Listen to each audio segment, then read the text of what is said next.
If you're thinking about buying in London, then make sure to check out this video because I'm going to be giving you 5 top tips that you absolutely are going to need to secure that perfect property. Hi everyone, Ugo Renze with Onyx Property Team and Keller Williams. I am a London-based property agent. I absolutely love working with my buyers, helping them to find their perfect piece of London. So in this video, I thought I'd share with you my top 5 tips. Make sure to stay to the end because we're going to have a bonus tip to make sure you get that perfect deal tied up.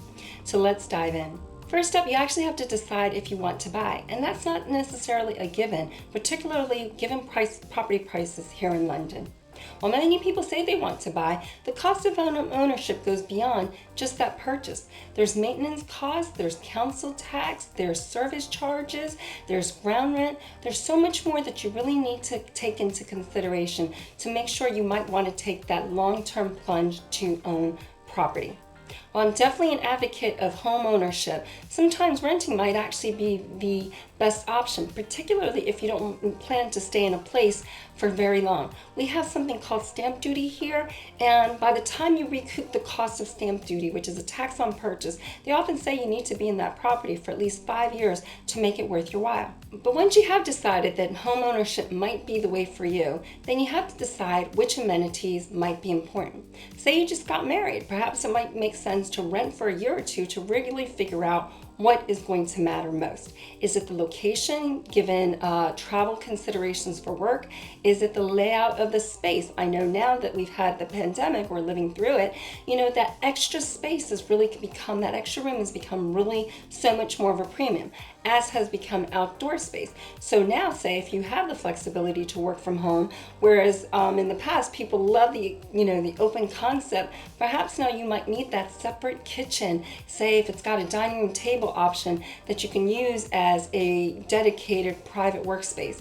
Or maybe you would have lived with a 1-bedroom and you now got to push for a 2-bedroom so you could have that dedicated home office. So make sure you know what amenities are going to be important for you. Make sure you get clear.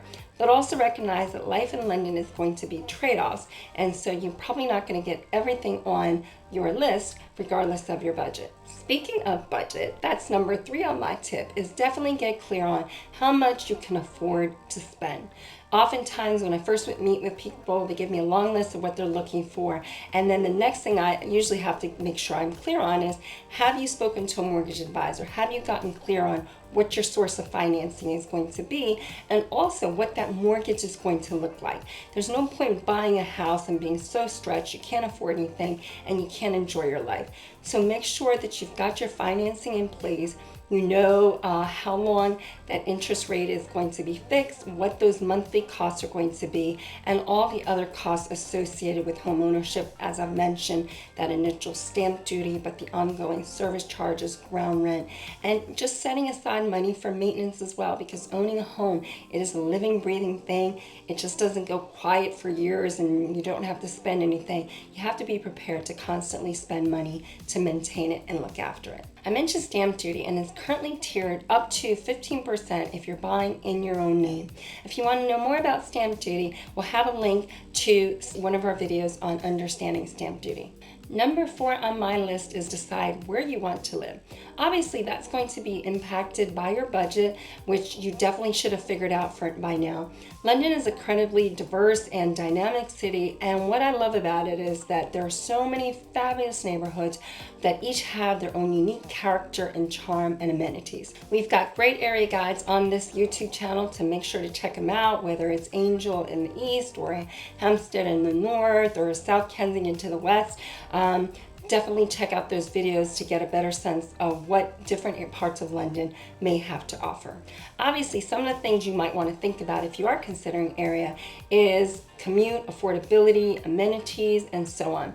If you can't afford some of the areas I've just mentioned, you might have to go further out, say in zone 3, to get more value for the money, but then make sure you balance that with the commuting costs of having to come into central London if you have to do so on a daily basis. East London and South London tend to be where you get more value for the money, so keep that in mind as well. And whereas East London, you might not get as much green space, Southwest London, you definitely will. Now that you've gotten everything in order and you have a sense of your budget, confirmed you really want to buy, you've got those amenities lined up that you're looking for, you can now go house hunting, as we say in America. Most buyers will use the online portals such as Rightmove, Zoopla, Prime Location, or Booming, where you can register for those properties that are of interest to you. This can be quite overwhelming, and coming over from America, I just couldn't believe that you don't work directly with the buying agent.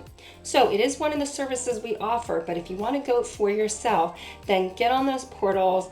Make sure you put alerts set up to alert you of a property that might meet your criteria, say in an area for your budget, if it comes new online, or as well as you can set those criteria for price reductions as well, so you're alerted if a property, say you've had your eye on, has now been reduced and might be a bit more affordable for you. When you register with those agents, be careful that they might inundate you with all their stock, regardless of whether it meets your criteria or not. You need to get really clear with them that this is what you're looking for and that they shouldn't show you things that are going to waste your time.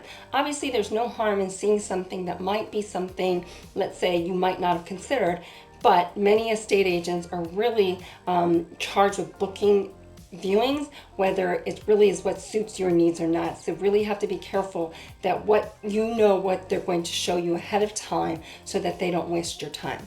Other thing is, you might see the same property on the portals again and again with multiple agents. I'm not sure why sellers really think they're doing anything by doing that, but it's just to let you know to be careful that you might end up seeing the same property again and again, and you don't want to waste your time registering with a couple agents who are now talking to you about the same property, and you just want to make sure you're just picking one to go with. As I said, if you want to know more about working with a buying agent, we've got a great video on what a buying agent does and why they might be helpful to you. We'll include a link on the video as well. When you're now out there searching, make sure you're asking the right questions about freehold versus leasehold, stamp duty, the cost of maintenance, what work has been done, so that you get really clear as you start looking for properties that you're picking the right one.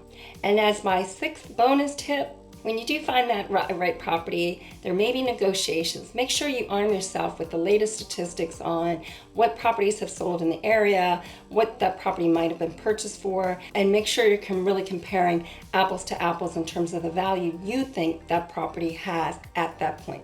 Also remember that those estate agents work for the seller, they do not work for you, so you are negotiating with a party that is looking to benefit the seller, which is not necessarily and actually really opposed to your best interest. But stay firm, don't get emotional, and make sure that you know your top line figure in terms of the value you want to spend in that property.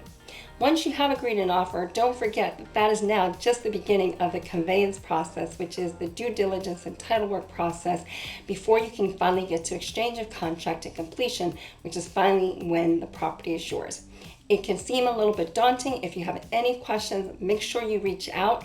I'm always happy to have a chat, point you in the right direction, or see if I can help as well. I hope you've enjoyed this video and it's been helpful for you. Please make sure to leave me a like button, let YouTube know that I'm putting out great content. Feel free to share this video or leave me a comment as to what you might have liked and gotten out of it.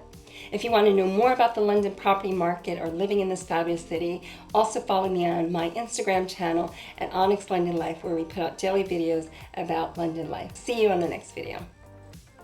Thanks so much for watching. Make sure to check out my other videos on my YouTube channel where I share great tips and information about the London property market and living in this fabulous city. So that's Ugo Arenze with Onyx Property Team and Keller Williams. Bye for now.